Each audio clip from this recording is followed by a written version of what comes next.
I think it's about time that we revisit 28 years later, specifically the ending, because a lot of people seem to have liked the movie up until the ending or feel like the ending seemingly came out of nowhere, and I highly disagree. And with the upcoming direct sequel releasing this week, 28 years later, The Bone Temple, I think now is a good time that we all get on the same page.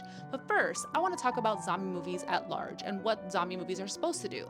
You see, zombie movies are a subgenre of horror, and it is a great vehicle for social commentary. You have an entire infection that creates an air of paranoia and reveals the decaying underbelly of society. And what I really admire about Danny Boyle and Alex Garland's creation of the 28 Days Later franchise is just how much they are willing to really pull the rug out from under you and what you are expecting with a zombie focused film and really dig into societal issues. And 28 years later has a lot to say about our current political landscape.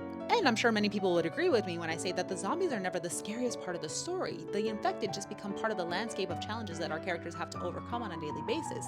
The true horror comes from what remains of The Last of Us, The Walking Dead. And time and again, writer Alex Garland has shown us that he is obsessed with the liminal space that exists on the fringes of civilization, right before the end of everything. We see that in Civil War, Ex Machina, Annihilation, 28 years later. And he explores that liminal space of evolution and degeneration through his criticism of the patriarchy and morality and technology.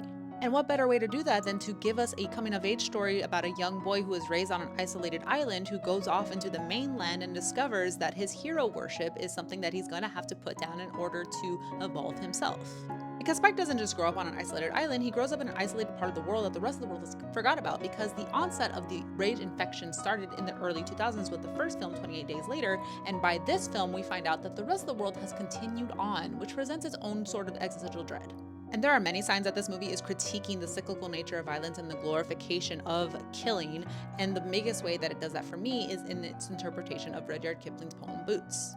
Think about it, even in the face of extinction, this small community is choosing to uphold these outdated patriarchal traditions, like going on a hunt just for the sake of glory, not for foraging, not for bringing back materials, not for helping the community. When your numbers are clearly at risk because you are a small community, you still choose to uphold this practice and make it an integral part of your culture. Our sense of space and time is upholded by some universal truths, and when society starts to collapse, we lose all semblance of that. And we could see that with this regression within the small community, and you can also see that with the existence of the Jimmies. The Jimmies are led by a man who seems to be in a state of arrested development because he was quite literally watching the Teletubbies when the onset of the virus took over his entire town.